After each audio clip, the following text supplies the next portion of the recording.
producto entre déficit del Tesoro y déficit del Banco Central y haber ajustado 13 puntos de ese 15 en tan solo 3 meses de gobierno es lisa y llanamente una hazaña de proporciones históricas a nivel mundial. Por esta razón es que quiero tomarme unos minutos para explicarles a todos con qué nos enfrentábamos, cómo logramos cumplir tamaña hazaña y por qué es tan importante para la vida de todos los argentinos mantener este rumbo. He explicado en reiteradas ocasiones que cuando asumimos el enorme desafío de conducir nuestra nación, encontramos un país quebrado y al borde de una hiperinflación. Teníamos un déficit de 5 puntos del producto en el Tesoro y un déficit financiero de otros 10 puntos en el Banco Central.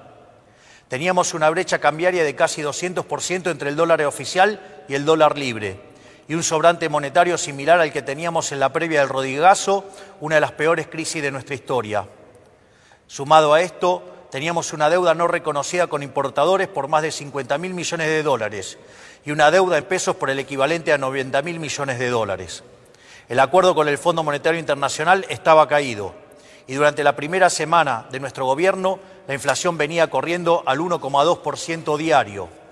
Es decir, asumimos el gobierno con la inflación corriendo al 7.600% anual, con un sobrante monetario y un Banco Central quebrado que hubiese llevado la inflación al 15.000% anual. Esto significa que asumimos el gobierno con un sobrante monetario peor al del Rodrigazo, una destrucción del balance del Banco Central peor que la hiperinflación del 89 e indicadores sociales peores a la de la crisis del año 2001, lo cual significa que nos enfrentábamos a la peor crisis de la historia de nuestro país. Por eso, desde que asumimos, nos enfocamos en dos cuestiones esenciales. En primer lugar, dijimos que la causa de todos los males en la Argentina era el déficit fiscal, ya que producto de la obsesión de los políticos argentinos por gastar lo que no tenemos y agotando las fuentes de endeudamiento y la suba de impuestos, recurrían a la emisión monetaria, que es la única y probada causa de la inflación. Tomamos el toro por las astas y anunciamos desde el primer día que con nosotros se acababa el déficit y en consecuencia se acababa la emisión monetaria y la inflación. En segundo lugar, dijimos que dada la gravedad de la situación que habíamos heredado, los argentinos no teníamos tiempo para un nuevo experimento gradualista y avanzamos en el programa de estabilización de shock más ambicioso de nuestra historia. Así es como hemos logrado alcanzar el superávit financiero en tan solo un mes de gobierno, un hito que no tiene parangón en la historia del mundo occidental. Hoy podemos afirmar sin lugar a dudas que, pese a la oposición de buena parte del establishment económico y político de la Argentina, pese a quienes sistemáticamente ponen en cuestionamiento nuestras ideas y pese a quienes directamente pregonan por nuestro fracaso para volver al poder, el gobierno tenía razón y nuestro plan está funcionando.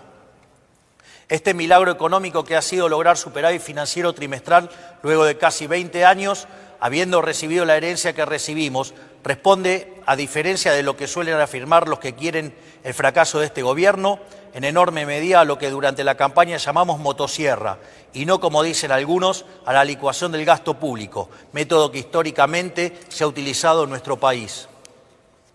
De los 5 puntos del déficit del Tesoro que hemos ajustado, solo 0,4% responde a la pérdida del poder adquisitivo de las jubilaciones, pérdida producida por la nefasta fórmula de movilidad de Alberto Fernández que quisimos modificar en la ley base y que luego tuvimos que modificar por DNU, frente a la falta de voluntad de algunos sectores políticos. El restante 4,6% de ajuste que hemos logrado se debe íntegramente al recorte del gasto público que la política utilizaba indiscriminadamente para comprar voluntades. Una práctica inmoral que explica buena parte del fracaso económico de las últimas décadas.